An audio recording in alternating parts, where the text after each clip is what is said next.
Hello there. How are you today? Are you having a good day? I really hope so. Life in our frantic world can often feel chaotic right now, I think. And definitely, I would say energy has been challenging at times. I am not into astrology much, but I know everybody so loves to get on the Mercury retrograde train. We love to make that the big, bad, awful thing that we have to get through. And I know we had a recent Mercury retrograde, and that may have been a wild ride for some of us, but honestly, I kind of am of the mind that a Mercury retrograde really is more about you having an opportunity to look at what's not working for you, really. I think that's the bottom line. Anyway, I'm testing out a new microphone today. I'm really hoping that it works really well and that it is a good, it's a good way to improve my sound on my videos. So hopefully that sound quality goes up. So we'll test it out today and see how it goes. Anyway, today's video, we're going to talk about discernment. This is a big deal, and it may not seem like a big deal, but it is, because discernment is a tool of your intuition that I believe is one of the most important to utilize when it comes to interacting with other people who are calling themselves psychics, or even just other people in general. Like, I don't know, discernment's good to, test out whether or not someone's actually going to be good for you. But also discernment is important when you're dealing with entities or other beings. So we'll talk about that. And I would say that let's first define what discernment means, in case this is an issue. Because everybody has different definitions for things. So first, let's make sure that we're agreeing on the definition of discernment here. In this particular world, we're talking about being able to judge for your own benefit whether or not a person is telling the truth, and they are being honest with you, and whether or not they are being their authentic self with you. Okay? So this discernment is where you use your intuition to feel the truth. Okay? That can be truth around words someone is saying. That can be truth around behavior a person is enacting. Could be truth around something someone's teaching you, or a method, or just a general interaction in a moment. It can be around a lot of things, but it's around the authenticity and honesty that a person is sharing with you in an interaction, okay? And that's just around people, but it also applies to channeling and mediumship, and also your own intuition with your guides, okay? So this applies to a lot of things. Discernment's important for you to be able to determine and judge whether or not another being or person is being true with you, okay? And whether or not that's good for you too. Right? Because just because someone's being honest doesn't mean that the message is good for you. It doesn't mean it belongs with you. It doesn't mean it's for you. Okay? So that discernment is where you have to choose for yourself. Okay?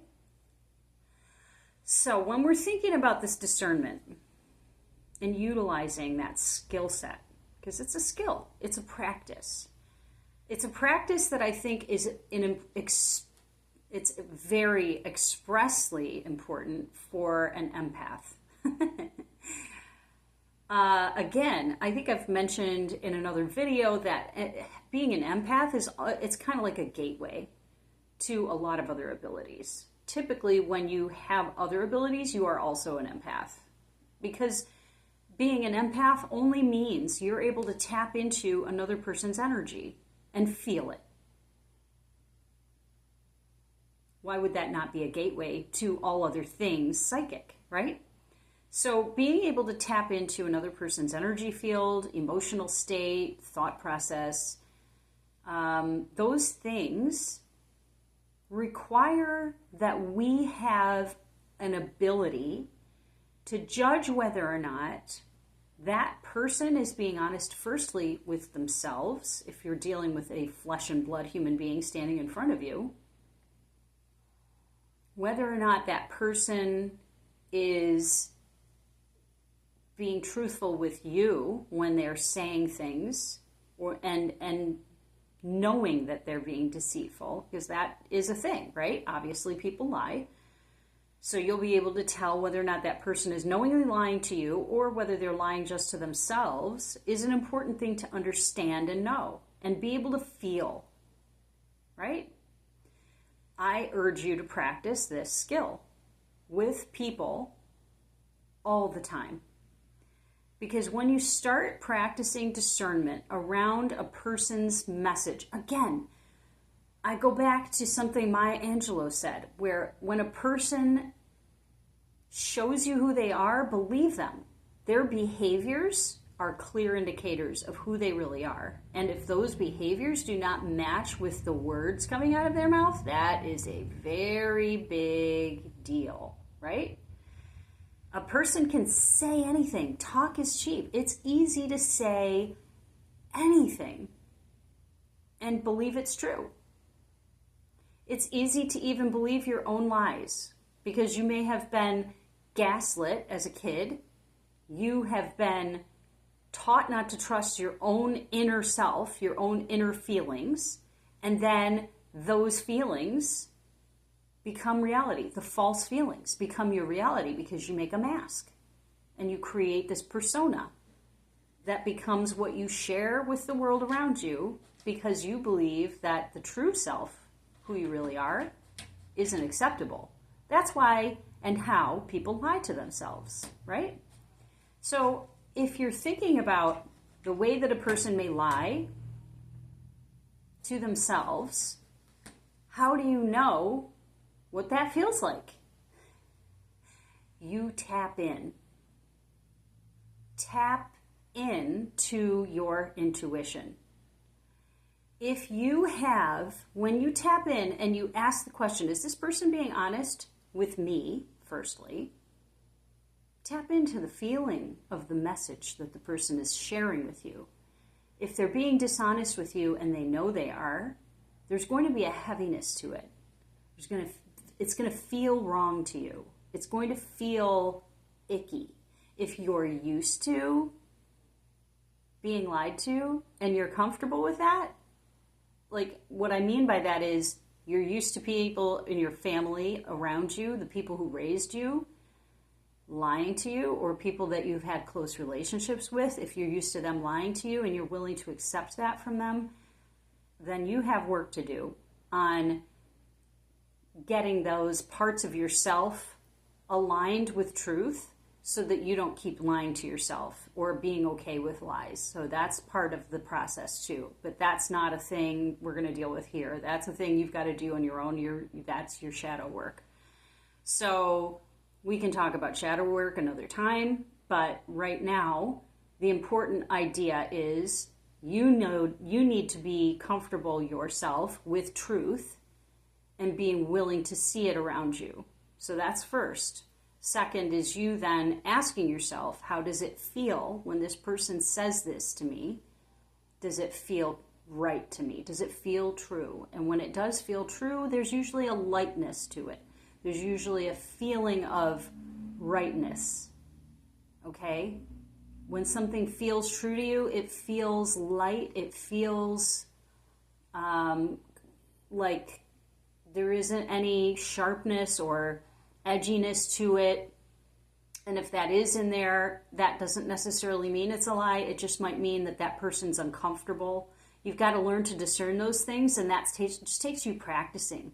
You just have to play around a little bit. And it might be good if you have an empathic friend to practice on them. That's something that I do in a workshop where you sit down across from another person and you ask them to talk to you about something that's going on, or you sit and feel through something that they've said, and you just practice, right? And then you talk to each other and see if you were correct in your interpretation of what they were feeling. So it is really important to practice these skills. And I just urge you to have a conversation with someone that you know, you trust, if you can, and have an opportunity to practice on them. And maybe even just a friend who's willing to be open-minded. It doesn't have to be somebody empathic or psychic or intuitive. They could just be a friend that's willing to practice with you and help you develop that skill. And have them test it out, like tell a lie, tell the truth, tell a lie, tell the truth, and just have them randomly pick one or the other, and then you decide which it is and see how it feels to you. So then when you can figure out how a person might be lying on purpose, it gets a little harder to discern when a person is lying to themselves. Again, this is a reflection more of your own ability to be able to see through the mask. This also requires you being able to see through your own masks and to be able to heal those and to work through your own shadow. If you're unable to do that right now, don't feel bad about it. A lot of us have been indoctrinated and put to sleep in terms of how we're supposed to really be ourselves. We have been taught a lot of lies in our cultures around the world. We have been told one thing and experienced another, and then told that our experience isn't real.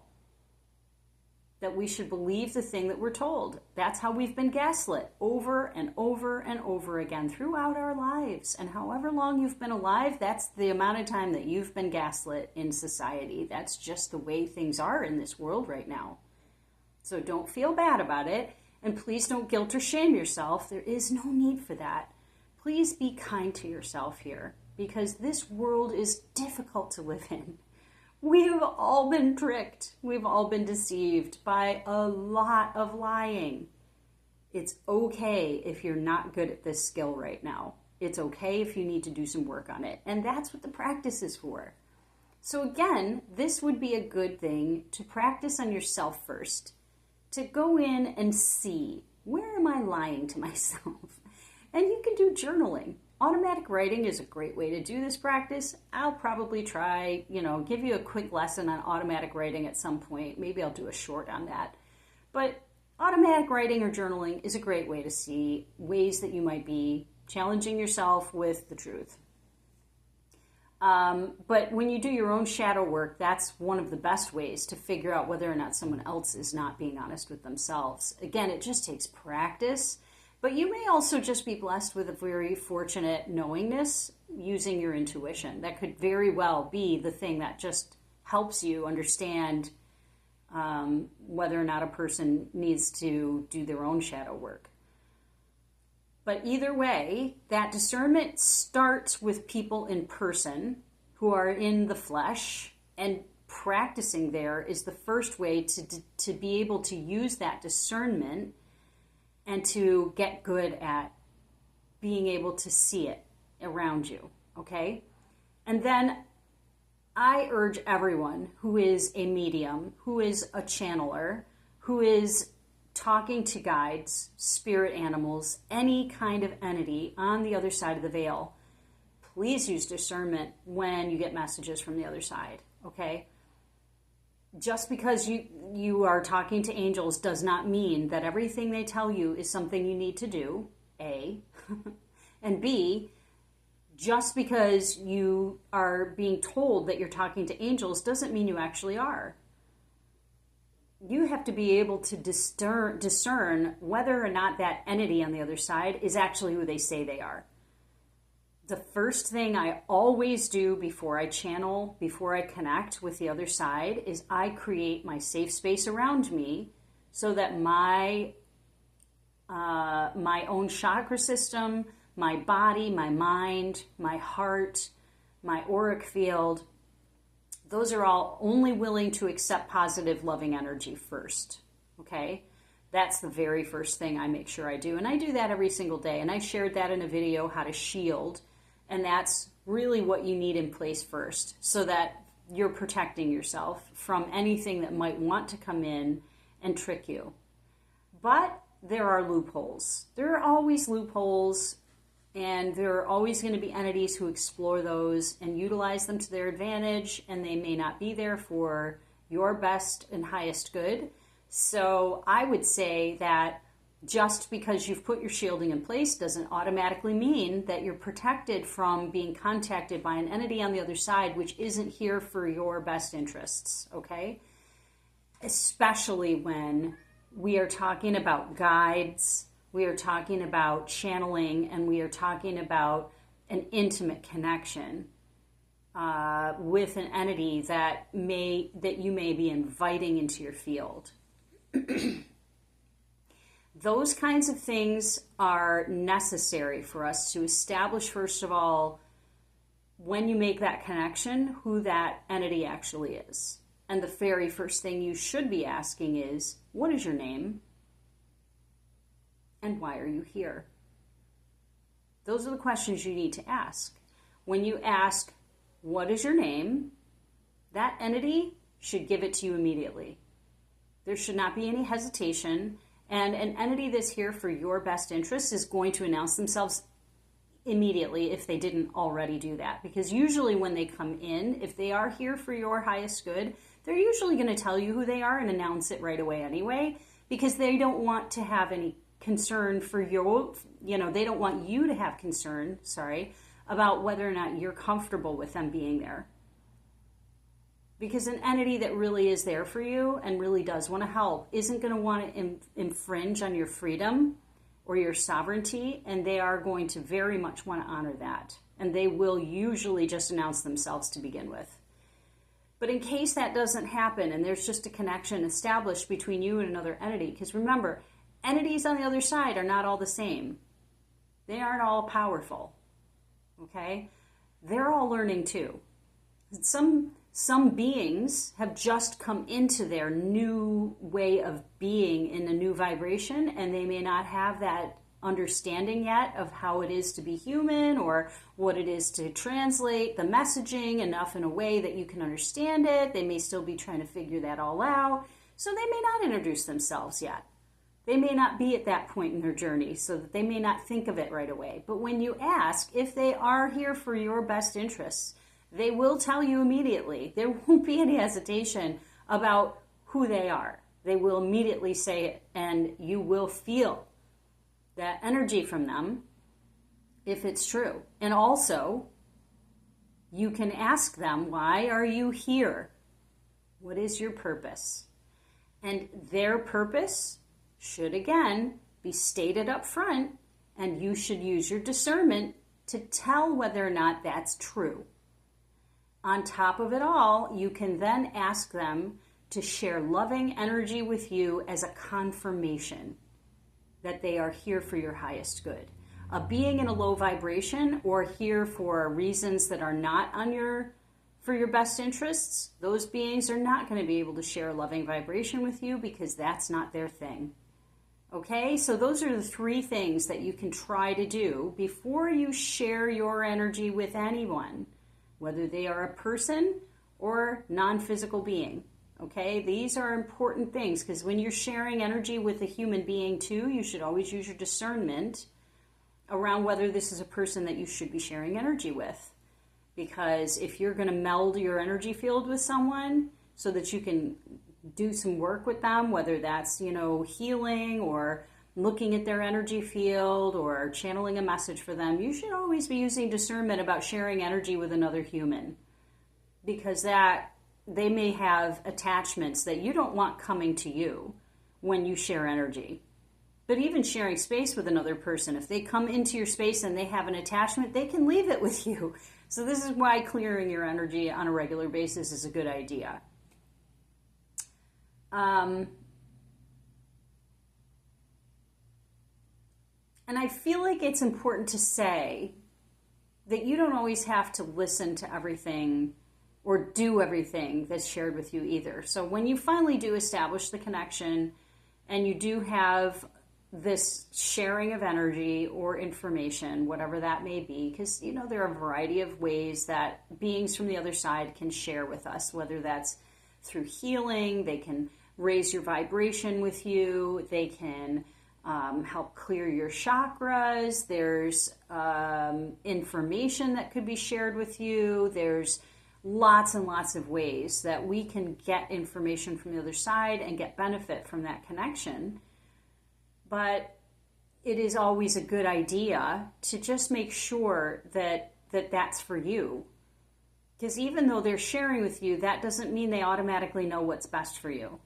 Just because they can see what your potential future could be doesn't mean they automatically know what you're going to choose in the now.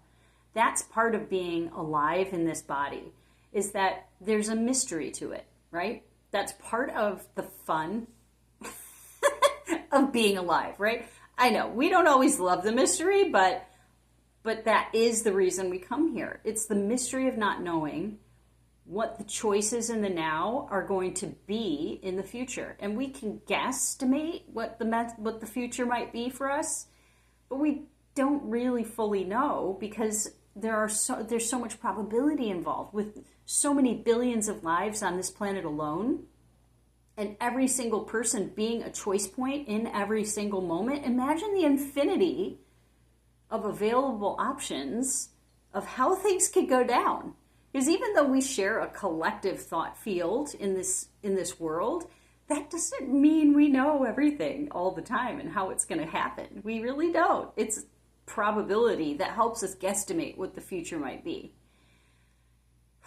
With that said, when you get a message, it might give you lots of great ideas and give you options for things that you can do for yourself. And that can be wonderful. Like training with a guide or a being from the other side can be amazing. I've experienced it. I know how good it feels, but that doesn't mean you need to do what they're telling you to do.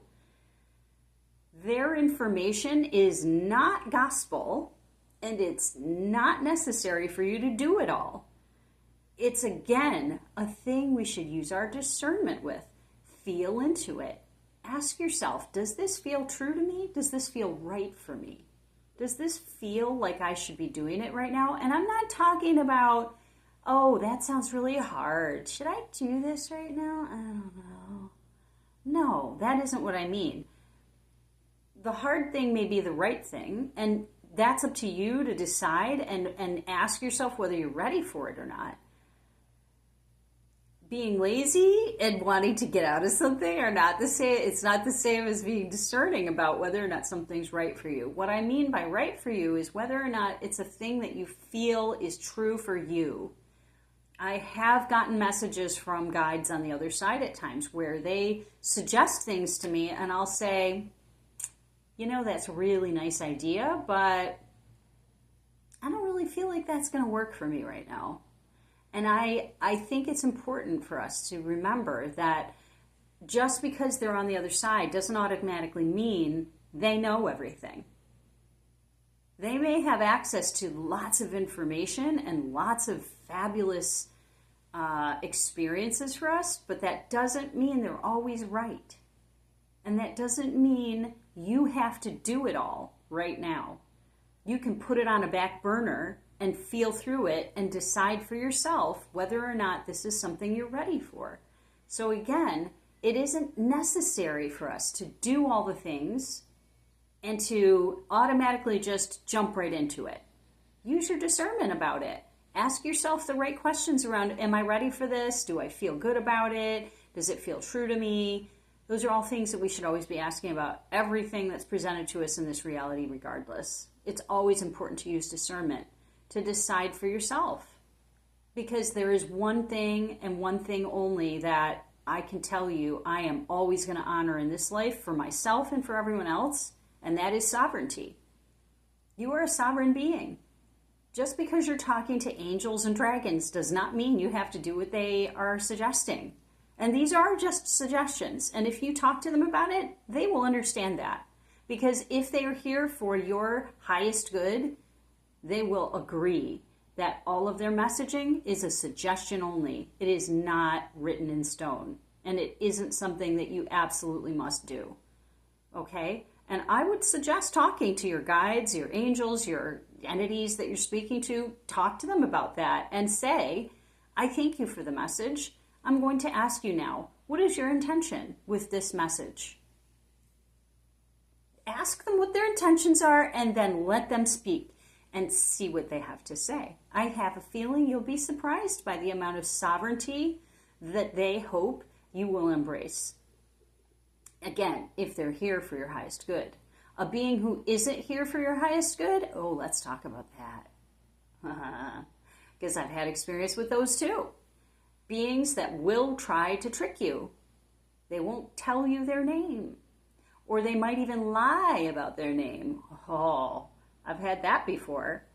I helped somebody who thought that they had a guide who was not a guide and in fact was a very dark entity. It was tricking this person and it was some heavy duty stuff. And this being tried very hard to trick me into thinking that they were something else. And then I could feel something was wrong about it. So I kept pushing for a name. And they refused. This being refused to give a name. And at that point, I knew that this entity was not there for this person. Not there for their highest good. So, of course, that meant disengaging that energy from that person, which I was able to successfully do. But it doesn't, but the thing about that kind of energy is that they are there in order to get something from you that you're not always necessarily agreeing to. You're being tricked into giving because they seem like they're there for a good reason. So this entity claimed to be a guide, but in actuality was there to just get energy from the person. And so when that happens, this energy is going to be heavy.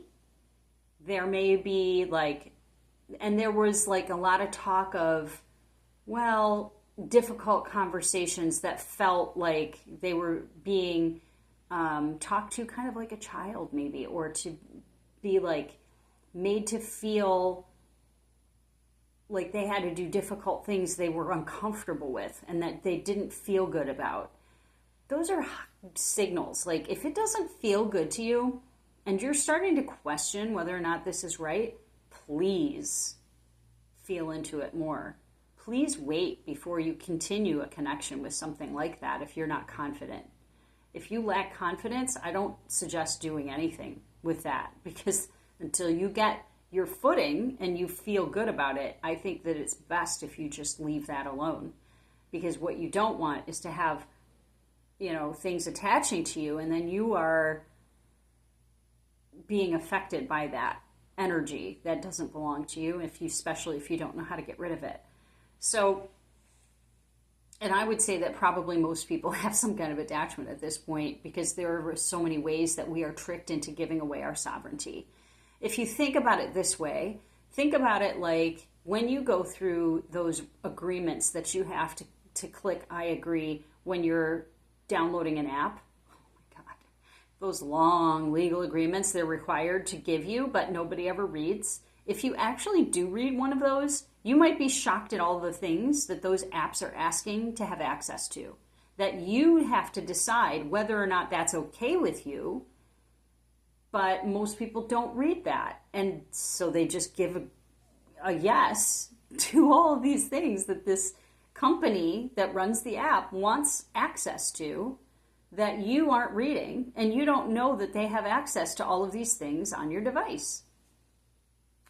If you don't know that they're accessing the microphone on your phone, or they're going into your contacts, or they're looking at your browser history, for instance, you have no idea how much data they're collecting from you on the sly without your permission.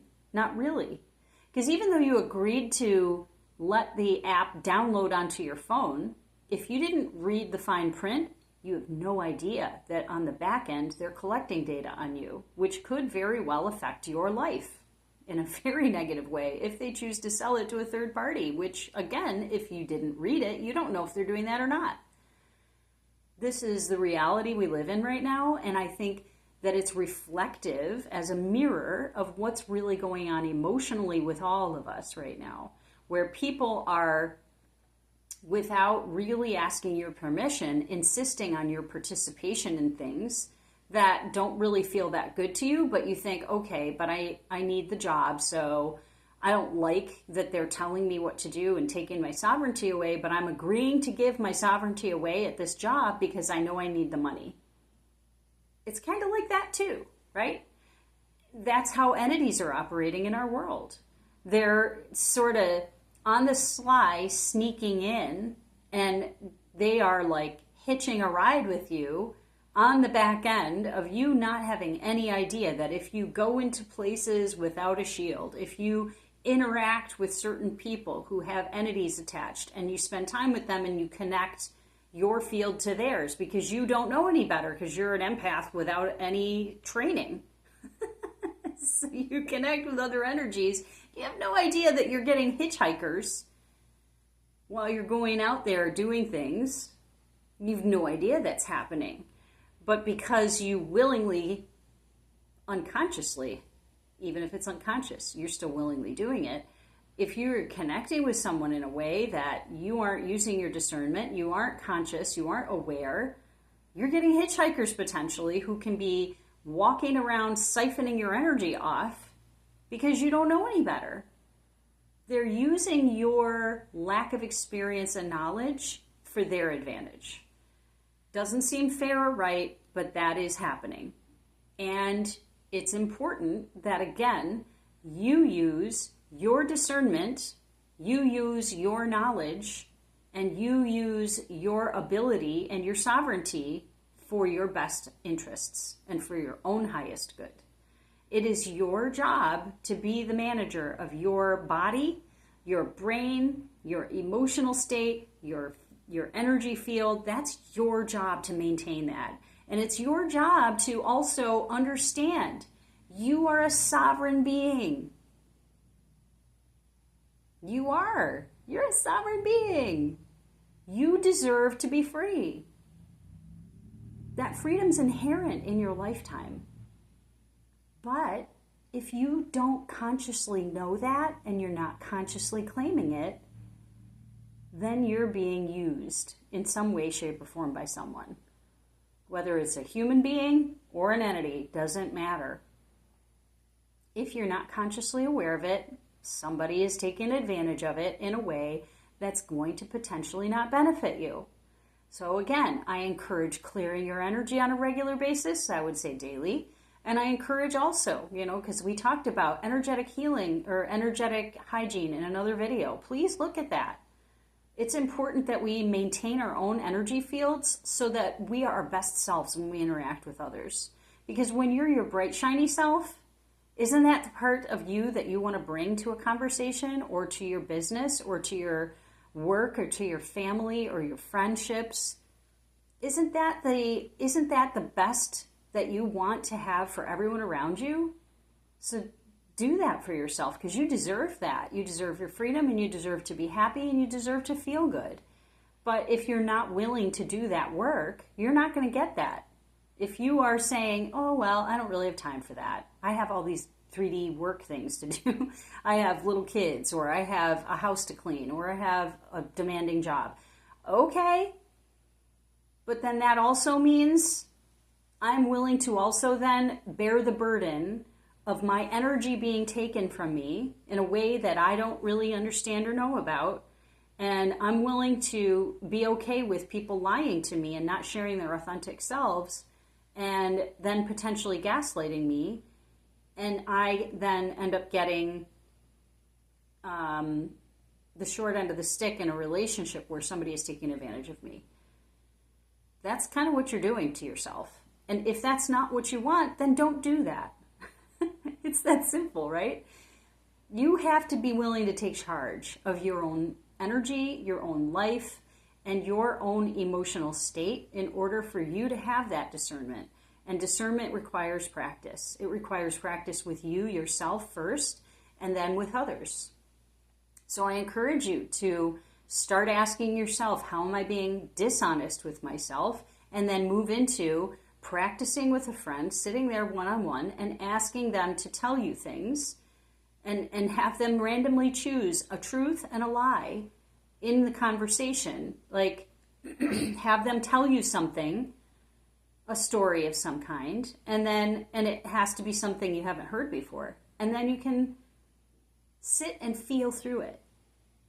And when you feel through it, you can talk to them about it and say, hey, this seems like it wasn't really true to me. Is that right?